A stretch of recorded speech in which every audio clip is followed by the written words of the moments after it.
Good morning, Marina. Thank you so much for joining me. Could you please introduce yourself? My name is Orakanoke Phanraksa, originally from Thailand. I work as an intellectual property lawyer at the National Science and Technology Development Agency. We call ourselves NASDA. NASDA is under the Ministry of Science and Technology in Thailand. What is your main work focus? So during the first, let's say, 5 years, I've been providing intellectual property related advice to in-house researchers as well as university grantees who receive the funding from NASDA. But later on, when I have a chance to get involved with many national projects, including university business incubators, and that has allowed me to move further to focus on IP-related policy at the national level. You focus also on intellectual property and you are somehow between research and business, right? Yes, let's put it this way. At NASDA, I'm working for the Technology Licensing Office, where one part of my office has been prosecuting the protection of research outcome at NASDA. And later on, when we kind of find potential customers or licensees, the contract will come back to my team to help reviewing the contract, the proper one, in order to make sure that the research from public sector could be properly licensed out to the private sector. And that's how the research has been commercialized from NASDA to the society. What are the challenges from a researcher's perspective and a business perspective? So in the context of Thailand, these include 3 elements, including the researchers, technology licensing officers, and the industry. Starting from the researchers themselves, it also involved with the funding system, because at the beginning, if the funding doesn't really focus on kind of application, it's really difficult for the middle person like my office to try to push the technology to the industry. And also, oftentimes, we find out that the researchers are very proud of their babies. They believe that they could be used right upfront, but in fact, they need some sort of upscaling to make sure that it could be applicable at the industrial site. There's a lot to do with the mindset and kind of understanding from the researchers' side. As for the technology licensing officers, sometimes we call licensing agents, in Thailand, this is our kind of emerging career. But in other words, we don't have many experts in Thailand. In particular, when you talk about intellectual property licensing, it deals with international deals as well. So the language could be barrier. So at the moment, our government is trying to kind of promote the career path and capacity building of people in this field. Moving to the third element, which is the industry, because I work for the government, and therefore the government is trying to promote the transfer of technology to SME, small and medium enterprises, not the larger scale. And therefore, the SME in Thailand, they need to catch up with what has been ongoing. They normally expect free or cheap technology from the government because they believe that it is from the tax money. But nonetheless, we invest a lot in our research, and therefore there's a lot to do with educating our industry and also the absorptive capability of the industry themselves. Because in order to learn to use our research, it's important for them to really learn, not just to kind of buy out like in the past or get it free without any charge. Yeah, so that's what I see happening. In your opinion, what are the steps or the changes that Thailand needs? At the moment, our current government is trying to promote the increasing numbers of patents filed by the Thai nationals. Because we found out that the majority of the filing of patents, because there are 3 types of patents, patent invention, patent design, and petty patents. So in Thailand, statically, the design patent are the top one that many Thais have been filing. But in many developed countries, they file for protection on the patent inventions, which is more complicated. So when we look at the statistic of the Thai nationals filing, we found out that we couldn't really catch up with foreigners who filed the patent inventions in Thailand. So because of that, our government is trying to kind of find or explore the ways of what best to motivate Thais, not just researchers or scientists, to find more protection on patent inventions. So this I would say that for my office, who is under the Ministry of Science and Technology, we find this as a challenge because high authority believe that we should be able to be a focal point to help building awareness of intellectual property rights. But at the same time, we also see that the Ministry of Commerce should help work closely together to help building awareness.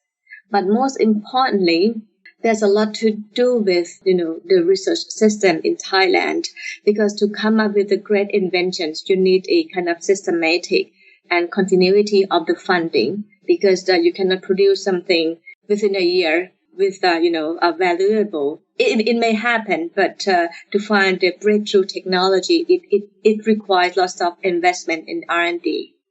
If you had the power to change something tomorrow, what would it be? Eventually, what my team and I have been working on, we have been insisting in 3 elements. This is what we eventually propose to our government. When we talk about intellectual property in the context of developing countries, I believe that human capital is the most important element, because it takes years to turn one licensing agent or a patent agent to turn professionals. And therefore, we insist that investment on human capital in this field is important, meaning we would like the government to help promoting the career path and capacity building of intellectual property professions in Thailand. And I would say that not just within Thailand, because when we grow together. Thailand is one of the 10 ASEAN countries in Southeast Asia. So this is what also my team at NASA has been working together with other colleagues in ASEAN. So that's first element, human capital, but also researchers are so important. When we talk about researchers or scientists in Thailand, we also include those who work in the academic environment. And when you talk about academic environment, the main pillars of them is to teach, right? And probably some of societal engagement, but also to do research. How could they have sufficient time to do research in addition to kind of overwhelming teaching load? So with that in mind, we also would like to propose that our government to kind of revisit the kind of teaching curriculum, because when we talk with our colleagues from developed countries, they teach like an hour for one subject, while we teach 3 hours for one subject per day. So with that kind of a time requirement, you also need extra time for preparation for your class. So it's going to be quite a challenge for the academicians to have enough time to do research, do good research, so that it can have some sort of insufficiencies of time for the researchers. Now I have covered the human capital, both the IP professionals and researchers. Next is the research funding. I'm aware that research funding is an issue everywhere, not just in developing countries, but to have a kind of clear direction and also to promote continuity is very important. So it's not just like you change the policy every year, and that's how we see that it's important to have good research plan or kind of national plan where we are heading to, and also a sufficient funding budget for the researchers. And next, we also eventually we see that the ecosystem is important. So the kind of education for Thais are also important. It's not just about turning pros into professionals, but also the Thai citizens, including industry, they also need to be educated as well. And how did you get into this field of study? It's not my plan to become a lawyer. I certainly want to be an artist. I love arts. I love painting, but it's about the kind of university entrance system in Thailand where you are allowed to choose like top 5 departments where you would like to go to. I chose arts at the beginning, but then because my family, my dad and my grandfather, they were judges, so I'm encouraged to follow that path. So on the one hand, I see that they have been seeing their career since I was young, so I just want to find something different. But on the other hand, I also see that it's such a respectful career as a judge. But so I try to go somewhere in between to choose the legal path, but not be exactly like what my dad is. So I try to kind of contribute one way or another to work in the public agency and help kind of providing advice for researchers rather than regular businessmen or being a judge like my dad. As a lover of art and as a lawyer, how do you combine these two passions? Are they related? Being a lawyer is not exactly it's not completely separate from being an artist, because being an artist, you also need to observe people, right? When I work with scientists, I study people. In the legal term, we do due diligence to study people's background, just to make sure that we could best advise to our clients. But also, we also need to learn who they are, right? And as someone who wants to be an artist, whenever I work with our scientists, I also look at their face, their character, and because this is somehow teach me to learn to get to know people better. A very interesting perspective. How did your culture help you on this journey? I would say that being grown up in the Asian culture environment, it helps a lot because we are bonded together and we often kind of stay together. I'm not sure if this is a case of other people. Like when I'm the middle child, and when we went to school when we were young, it's my dad who gave us a ride every day. So the traffic in Bangkok was really bad, and it could took you up like to 2 hours one way. So we got stuck in the traffic, and I did my homework in the car, and I asked my dad for questions or tutorial in the car. That's how I was grown up. And so that is how things work with my family. And you see that we spend time together and we had dinner together. And that has been, kind of, it's not forever, but that's how I see my parents grew 3 children up. And I think this is how culture plays into or have influence into children or people in Thailand. And I'm not sure, you might have also seen that in many cases, you see Asians working or traveling overseas, but at the end of the day, they would love to come back to their home country. And this is the case of many Thai people. Is there something really special that you think the world could learn from Thai culture?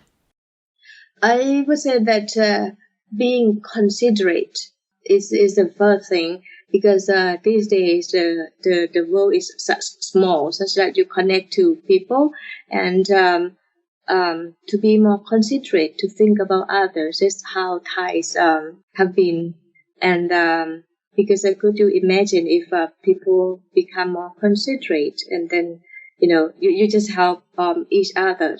You are an alumna of the Global Young Academy, and you were a co-chair. Could you tell me a little bit about this experience? I would say that I'm not the champion co-chair, because it was not my intention to kind of run for this position. It's just only that I want to contribute to this scientific community. It's such a great community, as you may have observed. So, I also have to thank the GYA because it has allowed me to meet many great people, not just at the same peer, but also at the higher ranking authority. And this has allowed me to learn to speak in front of the public. Normally, I'm kind of quite a quiet person. And also, to really kind of learn and hear advice from our advisory board members who are so internationally recognized at the international level.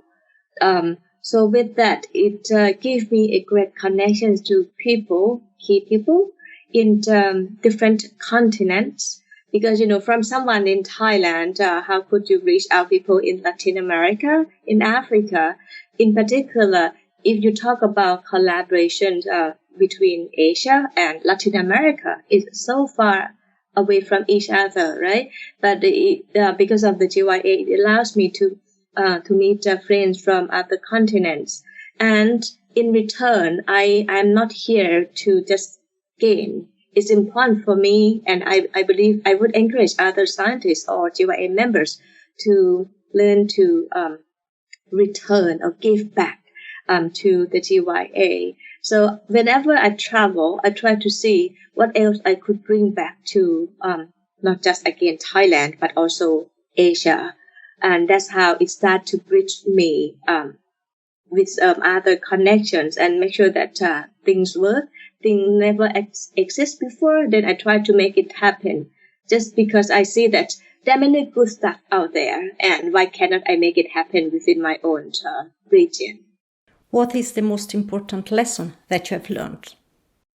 I would say that I really enjoy seeing that it's such a beauty of being with the GYA to learn to work with people from different culture, background, and disciplines. But the fact that you believe that you know people enough, it has never been enough. Because Westerner may be aware that working with Asians don't speak out, and we are quite shy. But as a matter of fact, it comes to the individual basis. People are different, and language-wise, even though you believe that you understand English, but when it comes to individual person, you need to really learn to work with people. Of course, to work with the big community, there could be many disagreements, and there could be some manner that you need to really learn to work with people. So I have learned to be very diplomatic in order to make things work. This is how the leader or the co-chair needs to work things out, because otherwise, you cannot really move things forward. So in brief, I would say that it has, by nature, taught me to learn to really be diplomatic, how to work with people from different disciplines and culture. How do you see the role of researchers in driving change? I would say that to make change, there are many levels. You don't have to go big right at the beginning, because like myself, I see myself as a working ant, but you need to have a great group of working ants to make things happen, right? And also priority. You may want to solve many problems in the world, but it's important to learn that what is your first priority, what you are capable of, because otherwise you end up achieving nothing. So having worked for the GYA, I also learned even kind of share my experience with other junior GYA members. So I often ask them, what is you passionate about? Because whenever you work from your heart, then that would tell you the direction, what's next step. I often find it myself that I want to do many things, but to some point, you would find that you need to choose. And that's when it tells you that you could make change bit by bit, but just pick the right project. And if you find it, maybe it's not the right one, then you have the right to change as well. How about you? What is next for you? What is your next passion? My passion is still with human capital because having worked for the GYA, I get involved with a group of young scientists. So I have been leading the ASEAN Science Leadership Program in Asia. So there's a group of scientist community, right, that I'm driving. And when we talk about ASEAN, it includes only 10 countries. But now I'm trying to move to ASEAN Plus, meaning it could be plus 3, including East Asia, and plus 6, it would further include Australia, New Zealand, and India. So that's what I've been working on at the moment for a group of scientists. But at the same time, it has been my dream to kind of inject the element of intellectual property rights to this group of young scientists. Because apart from what I'm doing for the GYA or Young Scientists or National Young Academies, I'm also driving another project that NASA has been working with the World Intellectual Property Organization. We call this project the Enabling IP Environment. It is a 6-year project in Southeast Asia. So we are trying to work together with IP professionals in Thailand and then try to connect the Thai professionals to other countries in ASEAN. So whenever we NASA or our partner organizations are hosting any events, I try to design the theme in such a way that maybe I could invite some people from another scientist community to be our guests, or vice versa. This is the first step. The big challenge for me is that many members from the National Young Academies or Global Young Academy, they are peer academicians. So the IP may not be their interest at the moment, but sooner or later, it will be the key element in their life. So that's how I try to find way of proper timing to inject this element to their daily life. And what do you like doing when you're not working? At the moment, my work is my life. Work has become my life, and I don't really have much kind of personal life because even now I'm on my vacation. I also bring some works along because I see that being in the a context of developing countries, there's a lot to do, and when it's the right timing that you are capable of making change. So I see that whatever bit by bit I could do, I would just carry on with work. What is your personal dream? Having been traveling a lot over the past few years, I would prefer to stay home, spend time with my family, my dad, my brother, sister, and my dog. My dog is I often joke with my friends that my dog, she's a beagle. She's one of the success factor of my life. Who is Orakanoke in 3 sentences? So, for those who don't know me, Orakanoke is someone who, work very hard, work is her life, but people often come to her as a solution provider, despite it's from her expertise as an intellectual property lawyer or as a friend. She will try every way to help and solve the problems for you. Thank you so much, Orakanoke, for this conversation. Thank you a lot, Nelina. I had a great time talking to you this morning.